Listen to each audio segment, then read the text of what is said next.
dia pasti bakal selingkuh, dia pasti bakal pergi, dia pasti sama kayak yang dulu. Nah, itu bukan Oh. firasat, itu adalah pengkhianatan.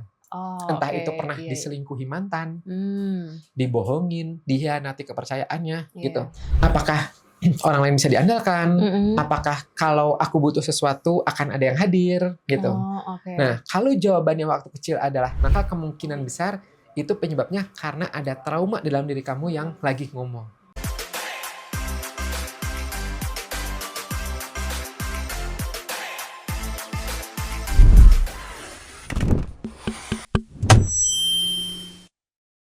Halo teman-teman semua, selamat datang lagi di Grafocast, podcast yang ngobrolin psikologi, kepribadian, relasi, karir, dan grafologi dengan santai tapi tetap banyak insight-nya. Bareng aku Dania dan... Afif. Nah, topik hari ini nih, aku rasa banyak banget yang bakal langsung ngerasa ini gue banget sih gitu. Coba nih, teman-teman bayangin ya situasi kayak gini. Misalkan nih, teman-teman punya pasangan yang sebenarnya kalau kamu jujur itu sebenarnya itu baik ya. Nah, nggak ada yang salah. Dia perhatian, dia setia, nggak ada tanda-tanda red flag-nya gitu ya. Tapi teman-teman semua sini atau kamu nih ya, tetap aja nih curiga nih. Kamu ngecek HP-nya, waktu dia lagi ke kamar mandi, kamu overthinking tiap kali dia bales chat telat gitu. Wah, kemana nih gitu kan? Nah, kamu selalu nunggu-nunggu sesuatu yang salah terjadi gitu. Nah, kayak udah yakin duluan bahwa cepat atau lambat dia pasti bakal ninggalin kamu. Nah, Kayak gitu kan, Viv. pernah nggak tuh? Ya, jadi ini menarik juga ya gitu. Iya, iya. Karena ini pertanyaannya sebenarnya bukan soal pasangan, Mm-mm. tapi lebih ke soal dari mana sih rasa curiga kita itu datang ke dia. Exactly, Kang Afif. Dan itu yang sering bikin orang tuh bingung, Kang Afif. Maksudnya itu kalau kayak gitu tuh sebenarnya yang salah tuh siapa sih? Pasangan kah? Atau memang ada sesuatu yang lain gitu. Nah, di episode hari ini kita akan bakal bedah tuntas soal itu. Kenapa trauma masa lalu bisa bikin kita susah percaya nih ke orang yang mungkin masanya sekarang kayak gitu ya. Gimana cara ngebedain antara insting yang beneran sama overthinking karena luka lama. Dan yang paling penting nih ya, mulai dari mana nih kalau misalkan ternyata itu tuh ternyata ada di kita dan pulihnya itu seperti apa. Jadi jangan kemana-mana, tetap di Grafocast. Yes. Nah, oke kan nih, kita mulai dari akarnya dulu nih ya, kan yang sering aku perhatiin ya, nih banyak orang yang nggak sadar bahwa kalau misalkan mereka itu bereaksi ke pasangannya sekarang, misalkan marah, curiga, takut, defensif gitu, itu sebenarnya bukan reaksi ke pasangan yang sekarang nih ya, itu sebenarnya reaksi ke seseorang mungkin yang dari masa lalunya dia gitu. Nah itu gimana Kang nih, yang terjadi seperti itu tuh sebenarnya gimana nih Kang? Iya, ya ini penting banget difahami ya teman-teman gitu. Jadi kayak gini, mungkin gambarannya lagi, kadang kita suka ngerasa kesal sama seseorang, yang pasangan kita, yang mana sebenarnya penyebabnya bukan dia, tapi bisa jadi karena Orang-orang traumatik masa lalu gitu, atau iya pasangan benar. masa lalu itu bisa jadi juga gitu. Dan oke ya ini penting difahami gitu ya, kan harapannya pasangannya langgeng, Iya kan gitu. betul. Oke, jadi otak manusia itu, otak kita, ya otak teman-teman semua itu punya satu sistem yang tugasnya itu ngelindungin kita dari bahaya. Oke. Setiap kali kita ngalamin sesuatu yang menyakitkan, otak kita tuh ngerekamnya sebagai pola bahaya. Oke. Dan setelah itu, kalau ada situasi yang serupa, bahkan sedikit mirip aja, otak tuh langsung siaga. Oke. Dia nggak nunggu konfirmasi dulu, dia langsung ngasih sinyal ke tubuh kita itu harus waspada. Nah, ini yang secara psikologis disebut sebagai emotional imprinting. Oke. Bekas luka emosional yang jadi semacam filter otomatis gimana kita membaca situasi. Oh, oke. Jadi sebenarnya itu kayak refleks gitu ya Kang? Jadi bukan keputusan yang sadar gitu. Itu kayak refleks aja gitu. Betul, Oke. ya, gitu, betul. Jadi analoginya gini, bayangin ada sebuah rumah yang pernah kebobol maling. Oke. Setelah kejadian itu, pemiliknya pasang alarm. Iya. Nah, alarmnya itu jadi sangat sensitif. Bunyi angin lewat jendela sedikit aja, itu aja bikin alarmnya bunyi gitu ya? gitu. Okay. Jadi bukan karena ada maling beneran, tapi karena sistemnya udah di-set untuk lebih baik nggak apa-apa salah daripada kecolongan lagi. Ya gitu. Okay. Nah, maka settingnya sensitif gitu. Nah, otak kita juga bekerja seperti itu. Jadi bukan berarti ada maling nih sekarang. Bukan berarti dia jahat, tapi karena kita terlalu sensitif, Jadi kayak Angin hal aja kecil aja tuh jadi warning gitu ya Kang Afif betul. ya? Oke, jadi sebenarnya itu iya sih bener masuk banget Kang Afif. Jadi sebenarnya alarmnya tuh nyala bukan karena bahaya yang cukup nyata gitu ya, yang Betul. ternyata itu harusnya tuh beneran gitu, tapi karena pernah ada bahaya sebelumnya, Iya. jadi, alarm itu muncul kayak gitu Muncul, ya? Oke. betul. Nah Kang nih, tapi trauma seperti apa yang paling sering, muncul jadi pemicunya gitu? Yang paling banyak bikin orang tuh mungkin jadinya tuh kayak jadi susah percaya ke pasangan Kang? Oke. Nah ini kalau dikelompokin ada 3 nih Mhm, ya, ada 3 sumber yang paling umum aku lihat, oke. ya gitu, yang membuat orang itu nggak percaya. Yang pertama, ini yang nyebelin ya, nyebelin banget gitu, itu adalah pengkhianatan. Oh, Entah oke, itu pernah iya iya. diselingkuhi mantan, Mmm, dibohongin, dikhianati kepercayaannya gitu. iya. Nah ini yang paling langsung dampaknya ke trust, ke kepercayaan.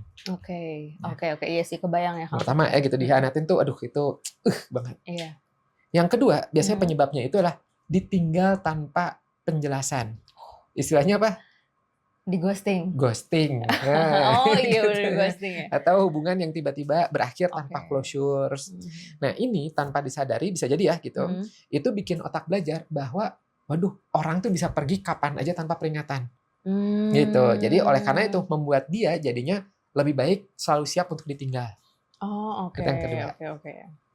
Nah, yang ketiga, dan ini kalau yang ketiga ini yang sering nggak disadari, yaitu adalah ketika tumbuh di lingkungan keluarga yang secara emosional itu nggak aman.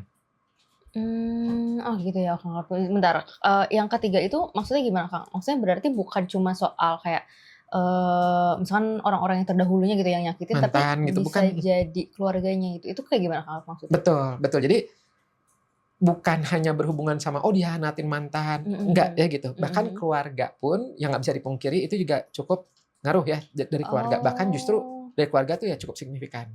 oke. Nah, karena kan kalau kita lihat-lihat lagi ya Mhm. hubungan kita pertama dalam hidup itu kan Mhm. sebenarnya bukan sama pasangan, Iya. tapi sama orang tua gitu, Iya ya iya iya. sama lingkung keluarga gitu. Dari kecil gitu ya, Dari hidupnya sama kecil, mereka gitu betul. ya? Nah, dari situlah ya gitu, kita pertama kali belajar, apakah orang lain bisa diandalkan? Mhm. Apakah kalau aku butuh sesuatu akan ada yang hadir? Gitu. Oh, oke. Nah, kalau jawabannya waktu kecil adalah enggak selalu, karena Mhm. mungkin orang tua yang nggak konsisten, Mhm. atau yang kadang-kadang sering marah tanpa sebab yang jelas, atau yang secara emosional nggak tersedia, Oh, maka oke. otak kita waktu kecil itu ngerekam itu sebagai template.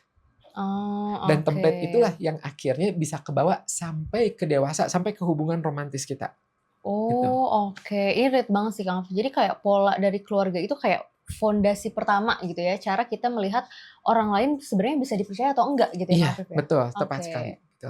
Dan yang bikin berat adalah Mhm.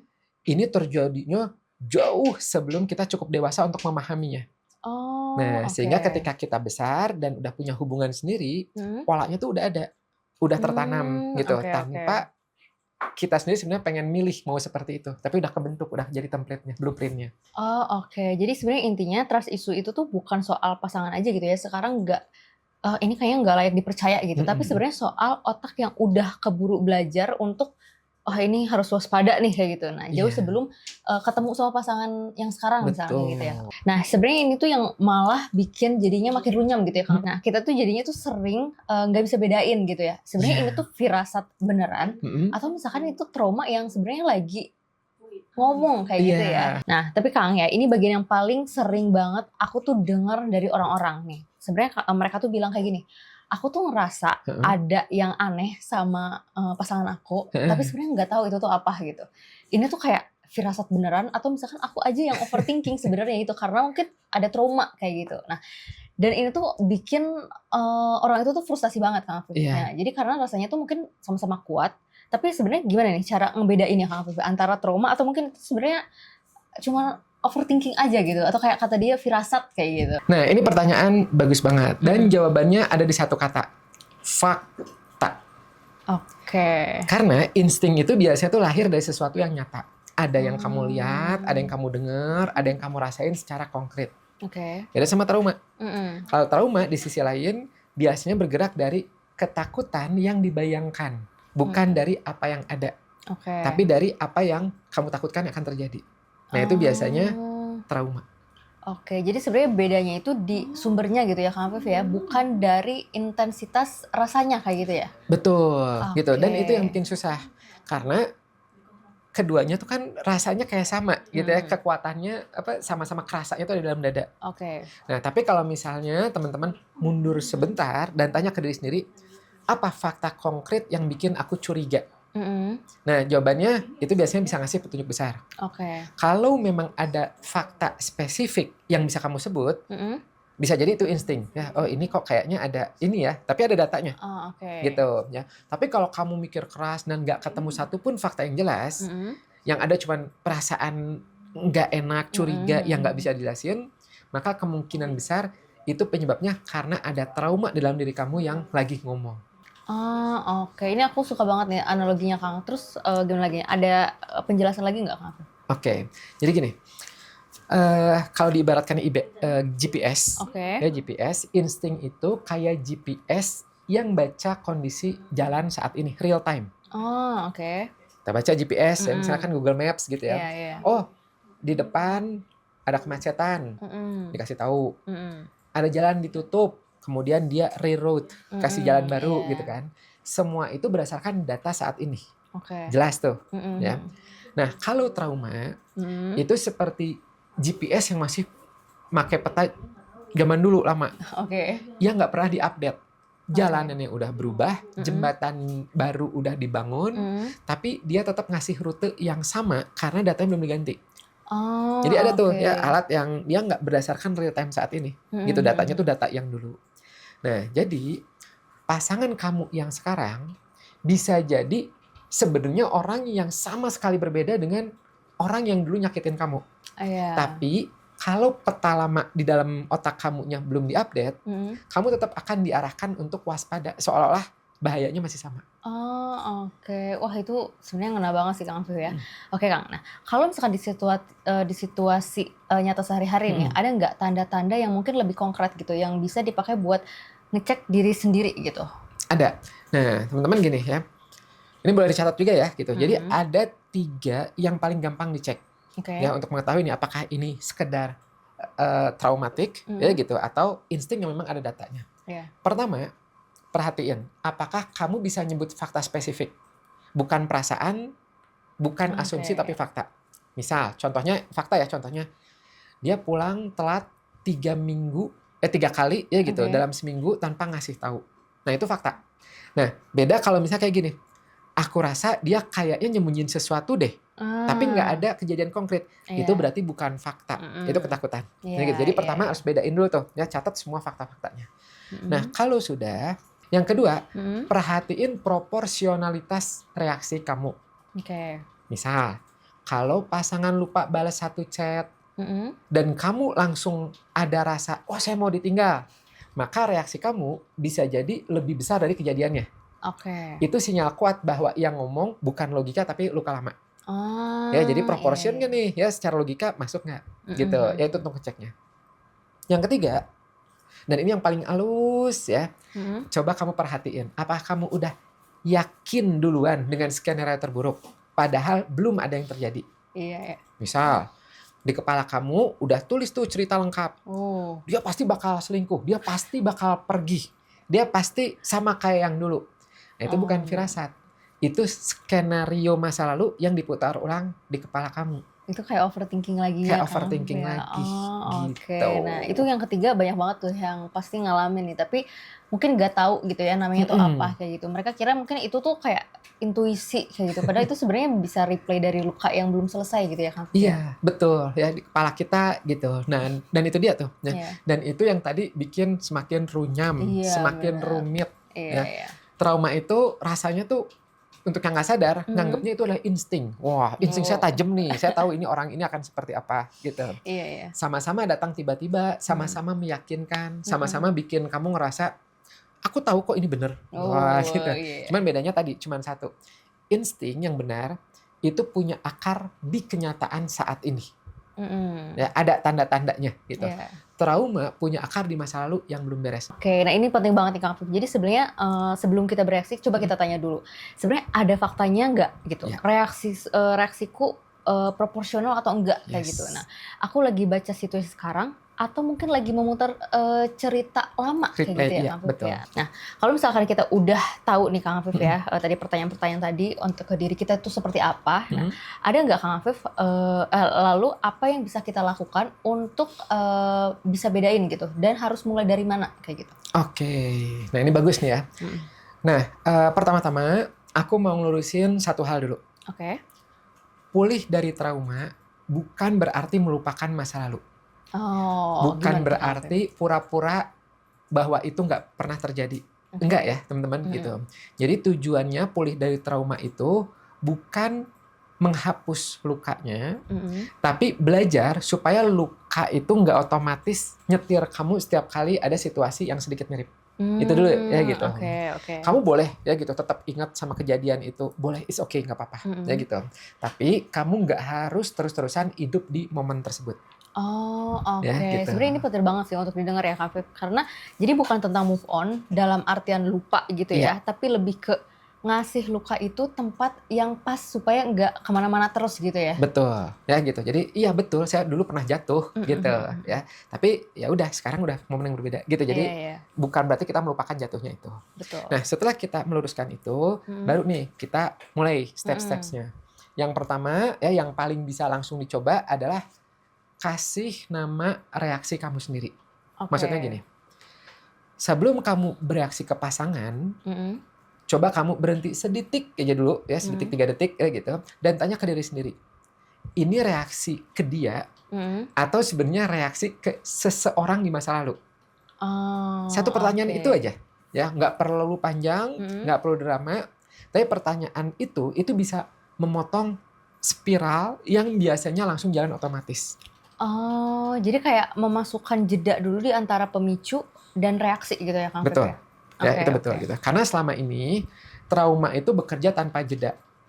Ada pemicu ya langsung disambut dengan reaksi. Reaktif namanya ya gitu. Tanpa ada ruang untuk ngecek dulu. Nah, begitu ada jedanya, kamu jadi punya kesempatan untuk mau milih respon mana nih yang lebih akurat. Oke. Nah, terus langkah selanjutnya ya Kang Afif nih, ada lagi nggak? Yang kedua, bangun kepercayaan secara bertahap, bukan sekaligus. Nah ini yang sering salah kaprah nih. Ya. Banyak orang berpikir kalau kamu nggak bisa langsung percaya penuh, berarti ada yang salah sama kamu. Ya. Kepercayaan itu bukan tombol on, off, percaya, enggak kayak gitu.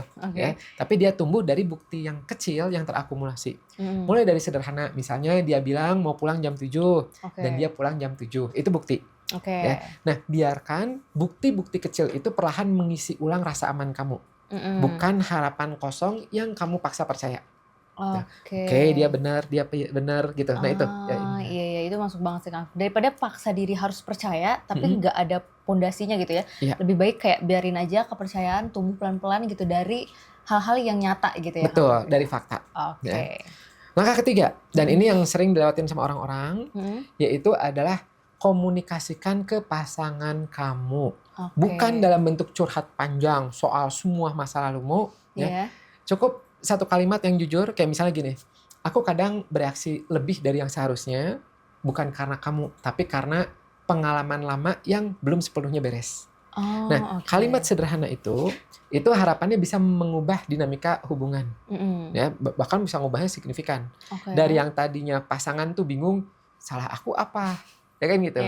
Jadi pasangan yang ngerti konteksnya, ini punya trauma gitu, dan siapa tahu semoga ya berharapnya dia jadi lebih paham dan lebih sabar menemani teman-teman semua. Itu simple tapi sebenarnya itu butuh keberanian ya Kang ya. Nah, karena mungkin mengakui kerentanan juga ke orang itu nggak gampang gitu ya Kang.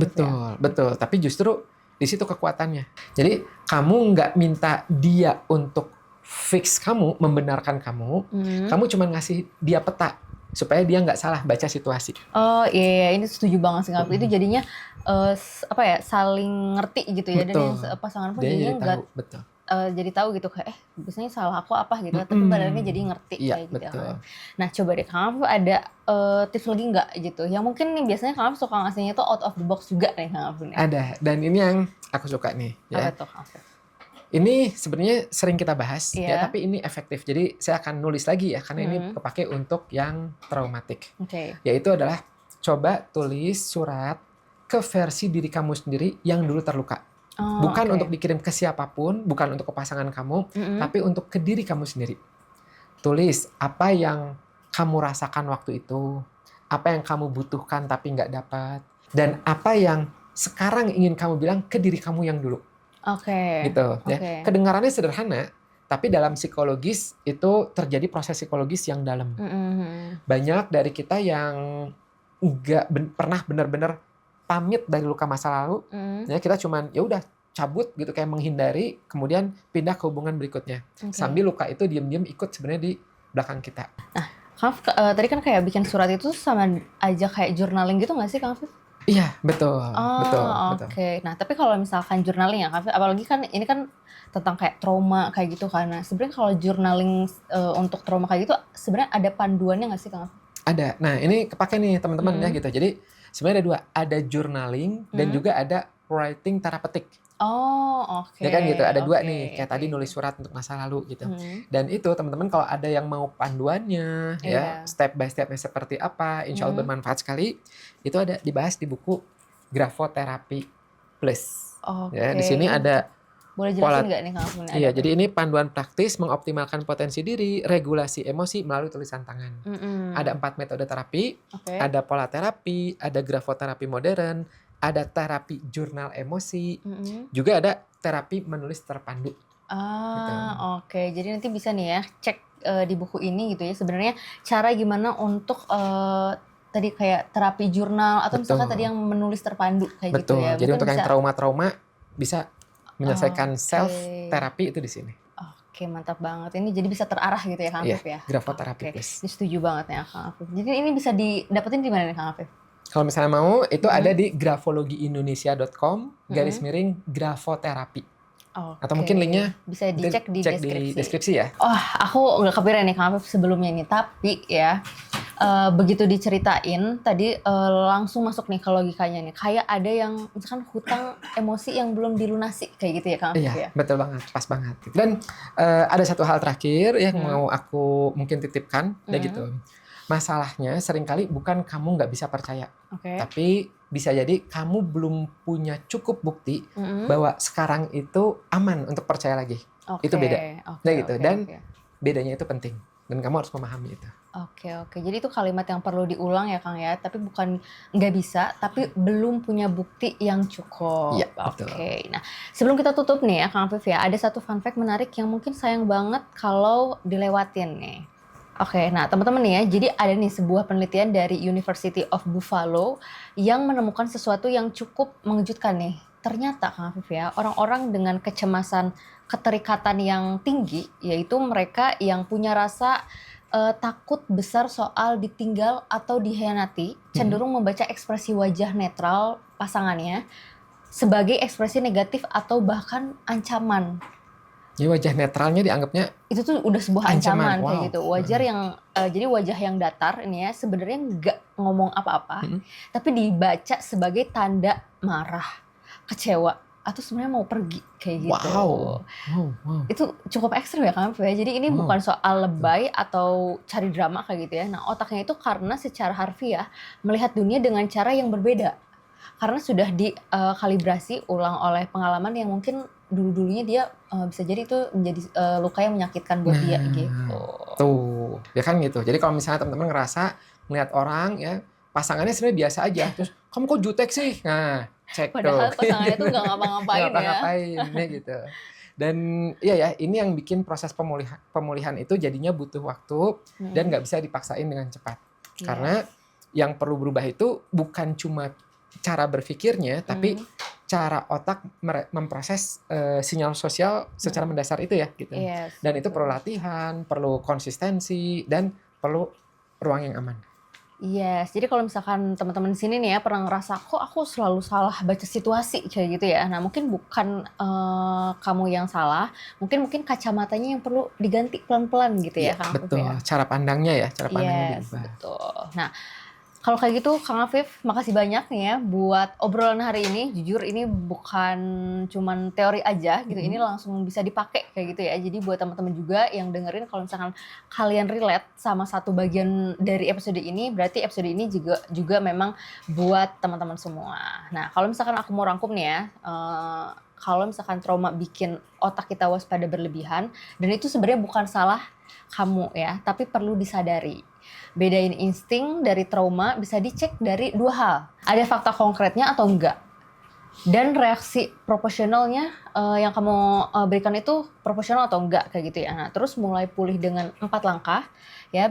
Yang pertama, kita bisa beri nama reaksi kamu itu, terus juga bangun kepercayaan dari bukti kecil, lalu komunikasikan ke pasangan, dan yang terakhir adalah pamit dengan tulus dari luka lama lewat surat yang gak perlu dikirim ke siapapun ya, atau tadi yang kita journaling kayak gitu ya Kang Afif ya. Betul banget ya, jadi kuncinya bukan soal menghapus masa lalu ya, atau langsung percaya penuh sama pasangan baru juga enggak, tapi ke soal lebih paham diri sendiri ya, lebih dalam bagaimana karakter kita ya, pola kita, cara kita ngerespon gitu. Karena kalau kita ngerti itu, hubungan tuh jadi jauh lebih mudah ya kan, itu untuk dijalankan. Oke, nah bener banget nih Kak Afif ya, daripada terus kita main tebak-tebakan sama diri sendiri gitu ya, ada cara yang lebih akurat gak Kak Afif untuk mengenal pola diri kita sendiri atau mungkin pasangan gitu Kak? Ada. Nah, di sini untuk teman-teman yang udah punya pasangan, kan tentu harapannya pengen harmonis. Betul. Pengen kenal karakter pasangan termasuk diri sendiri. Yes. Pengen tahu nih love language-nya apa, seperti apa. Apakah cocokannya gitu ya, bagaimana tipenya dia dan sebagainya. Itu sebenarnya bisa terjawab di sini. Oh, ini ada sebuah apa itu, buku, namanya buku Psikologi Pasangan. Ya. Ini panduan dalam mengenal pasangan dan membangun hubungan yang harmonis, dilengkapi dengan 6 tes mengenal diri dan pasangan. Kemudian ada juga materi grafologi pasangan. Ini recommended banget ya, dan disusunnya oleh siapa? Oleh saya dan oleh Dania. Jadi recommended banget. Ya, Dania ya? Iya, ini kalau misalkan teman-teman mau pada dapetin bukunya di mana nih Kang Afif? Kalau mau ini kunjungi aja di grafologiindonesia.com/pasangan. Oke, wah ini menarik banget nih ya. Ini cocok banget nih buat teman-teman yang lagi nyari-nyari pengen kenal diri sendiri dan mengenal pasangannya ya. Bahkan kalau misalnya punya pasangan yang ini kok kayaknya dia kurang oke sih gitu ya, kurang berantem terus. Coba cek ya Kang Afif, di sini kasih ada hadiah ini. Oh, kasih hadiah. Oke. Oke, setuju Kang Afif ya. Nah, sebenarnya itu juga bisa jadi jalan pintas gitu ya buat saling mengerti gitu ya Kang Afif ya. Nah, betul. Ini juga link-linknya juga sudah aku taruh nih ya di deskripsi, jadi teman-teman bisa cek aja. Nah, buat kamu juga nih yang ngerasa episode ini relate, jangan lupa nih untuk di-like dan share ke orang yang mungkin butuh dengar ini gitu ya. Dan teman-teman juga jangan lupa untuk di-subscribe ya, supaya nggak ketinggalan episode Grafocast berikutnya. Sampai jumpa. Bye.